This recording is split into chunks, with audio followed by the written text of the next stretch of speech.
Hey everybody, welcome to the PixelBlips Spooktacular. Today we're talking about slasher video games, and I think when I say that, there are two names that will live forever in infamy, both pronounced by LGN. And those two names are Friday the 13th and Nightmare on Elm Street for the Nintendo. Yes, very much so. I remember playing Friday the 13th. It was well into the Super Nintendo. Friday the 13th? No. Aww. It was well into the Super Nintendo era. Might have even been the PlayStation era. And at a friend's house, he had a bunch of Nintendo carts, and we pulled out Friday the 13th and played it for a little bit. And I was like, this game sucks. It was, at first glance, it's a very, very terrible game. Yeah. And it may still be. I never really got into either of those two games. Just because it's like, it was a 2D platformer, and it kind of reminded me of that Batman game that we played a few months ago. The Sunsoft Batman game? Yeah, it's kind of like that, but it wasn't good. Okay. Yeah, that's what I remember of those games anyway. It reminds me a lot, both the Friday the 13th and Nightmare on Elm Street. Obviously, those two mixed up. We should probably just say Jason and Freddy. Yeah. Both the Jason and Freddy games remind me a lot of the Back to the Future game by LGN and the what was it, Dr. Jekyll and Mr. Hyde? Maybe. In the fact that they're 2D platformers made in the Castlevania 2 style.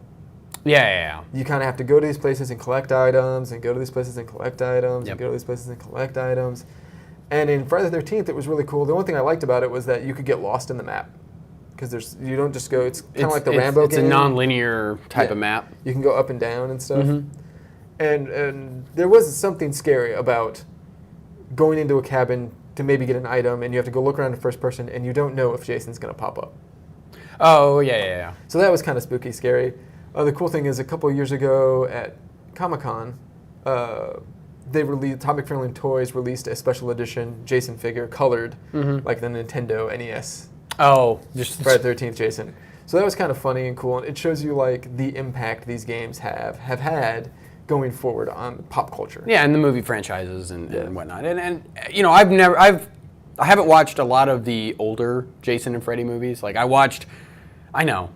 Well, okay. My reasoning behind that is when I was little, they scared me. Like just the ideas of it. And even as an adult, it's just, I remember that being scary. I don't want to watch that movie. Even though now it probably would make me laugh. Jason 10, Jason in Space is probably one of the best. Yeah, and I've seen. It's so hilarious. I've seen parts of that, and I watched Jason versus Freddy, right? Yeah. And that was just silly, dumb awesomeness. It wasn't even really meant to be scary, I don't think. I think it was just a joke movie that somebody was like, yeah, let's do that. Kill teenagers in interesting ways. Yeah, and try to kill each other, and they can't. Or they do very poor jobs at doing so. Yeah.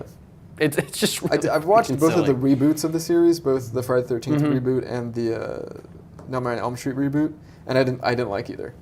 Yeah, and everything I've seen about the reboots on those are not very good. Like between the two of those, I think the Friday the 13th reboot was the best, but it's still not good. It's still not what it was back in, when. Well, because a lot of people don't remember the first Friday the 13th movie didn't have Jason in the hockey mask. It was all Jason's mom going crazy and killing these kids. Yeah. And then at the end of the movie, Jason pops out of the lake. It doesn't have a hockey mask on or anything. Yeah, I remember that. But I remember seeing videos. It's not until the second movie where he puts the hockey mask on. And starts running around and getting teenagers who are trying to diddle each other in the middle of the woods. So Halloween also was one of those movies. I really liked the first Halloween. And then since then, it's just the Halloweens that have been rebooted, done by Rob Zombie. The first one's good. The second one is like,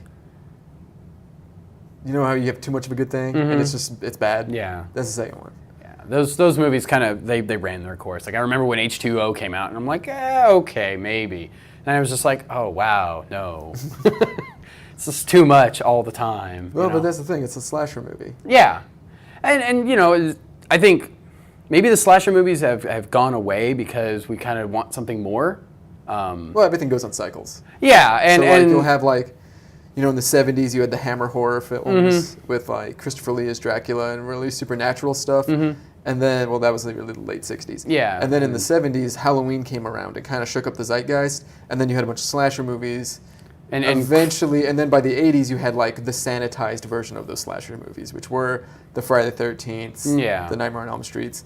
You watch the first Friday the 13th, or the first Nightmare on Elm Street, and you watch the original Last House on the Left.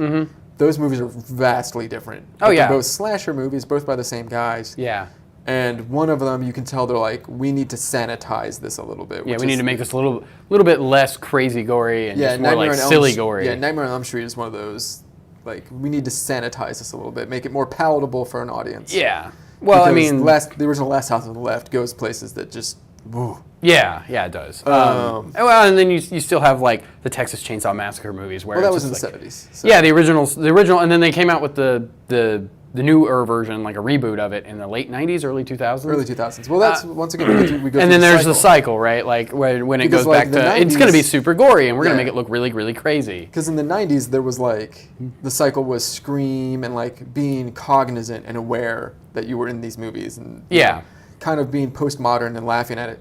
Like the game we're going to talk about today, Night Trap, which is one of my favorite games because it's crazy stupid. It is crazy stupid, and it's also just terrible.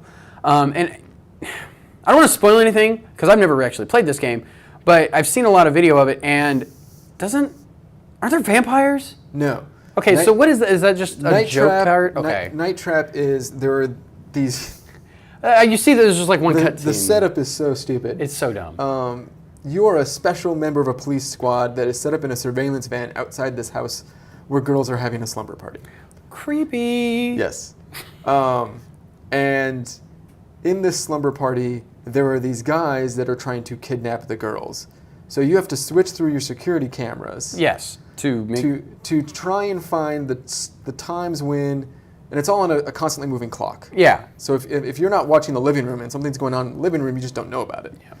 So you kind of have to figure out when these guys, these predators, ghouly guys, pounce on these girls. I forget what they're called in that game. I forget too, but it's something that doesn't make any difference. You then hit the trap button, and it cuts to another cutscene where like a trap door opens and the guy falls through, or a net falls from the ceiling, or something like that. My favorite one is like one of the girls is in a shower or something, and the floor drops out and becomes a slide, and the guy, you can tell the actor that's playing the ghouly guy doesn't have enough inertia to go all the way down the slide because he like throws himself end over end. Yeah, he has to like make himself fly down the slide. It's really bad. But that's the point. That's why I like it so much. It's so bad, it's good. Yeah, it is. I mean, it's not like it's weird because it's used as in examples for like worst game ever. Yes. Because it really is kind of the worst game ever. With Mortal Kombat, they said this Night Trap was one of these things because you're stalking girls. It's like, no, you're actually trying to protect them from these weird ghouly guys. Like, creepiest way possible. Yeah. I mean, like my thing is like if you were, like the game is, they act straight-faced, but there's also a sing-along in the middle of it. So camp has really overridden the entire thing. It is a terrible game. I mean, it's a Sega CD 3DO Sega or Saturn game, wasn't there a Saturn version? There's a CD 3DO, a PC, and a CD 32X game, which I'm still looking for a copy of that CD 32X game because that's the one I want to own. It's terrible. But it's terrible. Pretty much upon release, the camp was so overriding because if you were in a surveillance van outside these people's house and you know these guys are going to get them, you would just get them out of the house. Yeah, you would. Instead of having all these trapdoors and stuff set up, you know? Yes. And it is kind of like weird because there's the whole pillow. There's all these different scenes with these different girls throughout. Yeah. They use a tennis racket as a guitar. They do. Sing the Night Trap song. And it's funny because I've seen a lot of like comments as you miss some of the best parts of the game when you're trolling through the different screens to make sure you're catching all the guys too. So to play the game right, you have to miss out on some of the best stuff. And by best stuff, I mean like the worst acting, the dumbest lines, things like that. I've seen the FAQ where it's like you have to have a stopwatch, I believe. Like you just have a timestamp at 30 seconds, go here. At 40 seconds, here. Yeah, they're like go here, go here, go here, so that you can see the scene where like the girl tells off her parents for being uncool squares. Yeah. Even though this was made in 1992. So it's very funny and weird. And maybe it was written in 1953. I was really hoping that. So we go back to the cycle thing. You know, in the 90s you had the very postmodern, and then in the 2000s, Hostel came out, and this very gore porny thing. Yeah, same with like Saw and things like that. Saw and stuff like that. And then the reboots of all of these series had to be that. You had to be at or close to that level while maintaining, hey, the bad guy is Freddy or the bad guy is Jason. And now I feel like we're getting into the resurgence of the postmodern and making fun of it. And Sony announced a game at their Gamescom conference 2 years ago called Until Dawn, which was about this group of kids college kids go out to a cabin in the middle of nowhere and it's all snowy, and then they start dying, and they start hooking up, and then someone's killing them, and they start dying, and you had to use the move to like navigate. And if you remember last episode with Silent Hill, I talked about the best thing about Shattered Memories was that you have to use the Wiimote to move the flashlight. Yeah. So when they talked about that, I was like, oh, that'd be even great. Cool. That'd be even better. I haven't heard anything about it since, but that makes me sad. That was one of the ones I was like, that sounds like Night Trap 2, and I really want to play it. Yeah, it does. It sounds like Night Trap 2. Although, why don't they just make Night Trap 2? Because nobody will ever make that game with anything attached to that name. The company that made those games, Fahrenheit, Supreme Warrior, Zombie, probably don't exist anymore. Corpse Killer, Digital Pictures went under and got bought out by someone else in the late 90s. Aww. So someone owns the IP for Night Trap. Yeah, someone in Hollywood owns the IP from Night Trap, not in game development land. Well, let's hope maybe they make a Night Trap movie. That's really bad. That would be so bad. It would be so odd, but it would be a great bad movie to go see. Yeah.